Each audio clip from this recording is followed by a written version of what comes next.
When I make videos and I talk about how Nigeria is a joke, how Nigeria has become a joke, people think I just want to lambast or ridicule or criticize. No.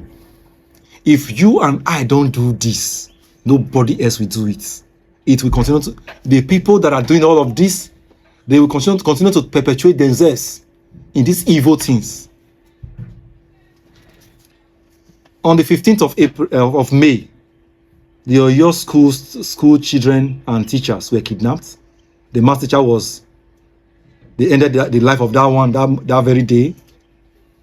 They stayed in the hands of the kidnappers for 56 days.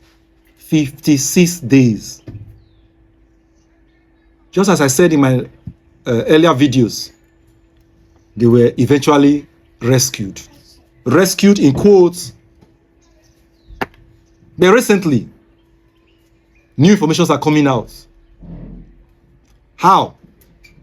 During interview, the victims started saying, actually, we were asked to go and wait for soldiers. We waited somewhere. That was where soldiers met us. Which means they were not really rescued. It is the same buying and selling transactional thing. Just because they wanted to deceive the populace, the Nigerian populace, army came up with story. This is how we did the rescue. Everything was fishy as far as I was concerned. Because what army presented to Nigeria, army said they arrested 8 persons. How come army could not even show one person among the 8 persons that were arrested? We later discovered that none of the kidnappers was arrested. The 3 persons that were arrested and charged to court now, they are accomplices. They are persons that were not in the bush with the victims, with the Oyo school teachers' victims. Up to today, the whereabouts of the 8 persons is not known. Army said we have arrested 8 persons, and so far they've charged 3 persons to court.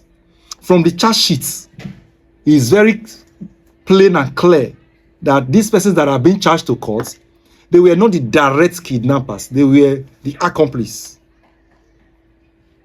They aided and abetted. So the question is, what really happened? Was there really a rescue mission by the Nigerian Army, joint task force or so? Remember, the governor of Oyo State, the alleged chief security of Oyo State, according to federal government, came to the press and said, UN should investigate this matter, this kidnapping matter. UN as a neutral body, as a third party, they should carry out investigation. Neutral body, they need to investigate this matter. Immediately, Governor of Oyo State make this press statement calling on UN to investigate. Nigeria Senate, Nigeria House of Rep, voices from APC, they started condemning the governor as if he has said anything that he was supposed not to say. Why would the governor say this? That's because the governor of the state, who is privy to every security information, the same way we, the average Nigerians, we smelt a rat. How come we have seen the kidnapped victims released? They enter bus, we saw them. Now we could not see the single one of the kidnappers. We saw the army who lost his life. We were made to understand that there was no gun battle during the kidnapping of these children. It was another ambush entirely. That was where that one lost his life, not during the rescue. In fact, we were made to understand during interview of these victims, kidnapped victims, that they were not really rescued, that the kidnappers sent them away, and army met them in a different points. After the kidnappers have gone their way, they went to wait for, they went to a certain location where they waited, and army picked them up from that location.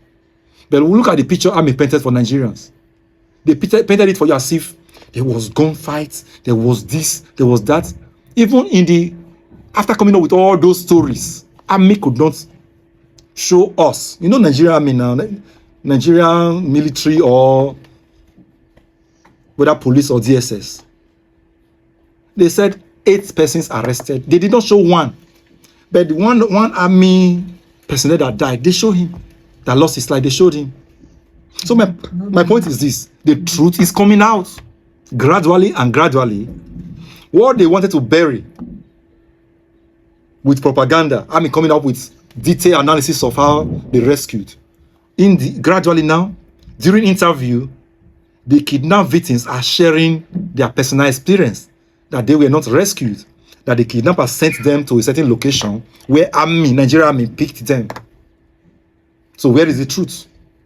Why will APC government be against Abiodun, the governor of Oyo State? Why would they be against him? He is aware of all of this, more than this. Governor of Oyo State is aware of more than this. He's privy to information, just as I said before. That's why he's calling on UN to look into the matter. And if Nigeria APC government don't have anything to hide, why are they bashing governor of Edo State, governor of Oyo State? Why are they trying to intimidate him? Why are they trying to shut him down, shut him up? Why are they trying to paint him black as if he has done something wrong by calling on UN? Whereas this same Tinubu APC called on Obama, US, to intervene during Jonathan, during the Chibok guests. So a lot of things are happening in Nigeria that you will see it's very clean and clear that this government, they are not transparent. They are just too corrupt. They are just too full of mago. Very obvious, this government of the day. This APC Tinubu government, they are so full of mago. Wayo, hidey. Just looking for how to turn things around. The Gbajabiamila case, they are also looking for a way to cover that one.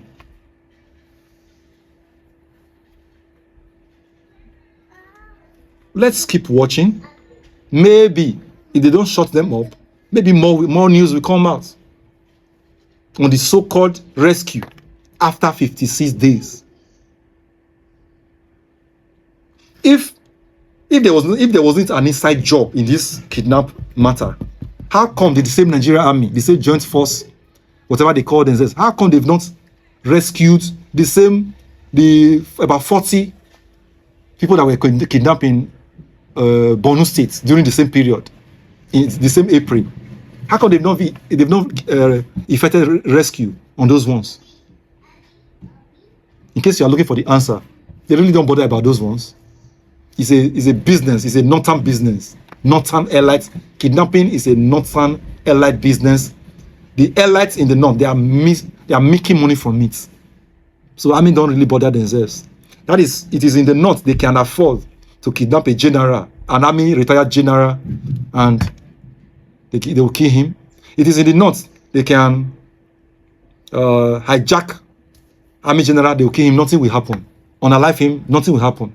Even during his burial, not the president, not the vice president, none of them will be there. He will be buried as if just a fowl died. Whereas an ordinary army soldier person will die in US, the president will come and pay salute. But in Nigeria, nobody cares about your life. Nobody cares about your existence. Let's just keep watching. When it is a situation, we will have to say allegedly. In this particular video, it is the interview that we have seen that is bringing this fresh smoke. And that's why we are still asking questions. One thing we do on this, in most of our videos is to ask questions. Keep asking questions. If we don't keep asking questions, things will continue to go down the drain. Once again, my name is Barrister Oseobo. Thank you for watching.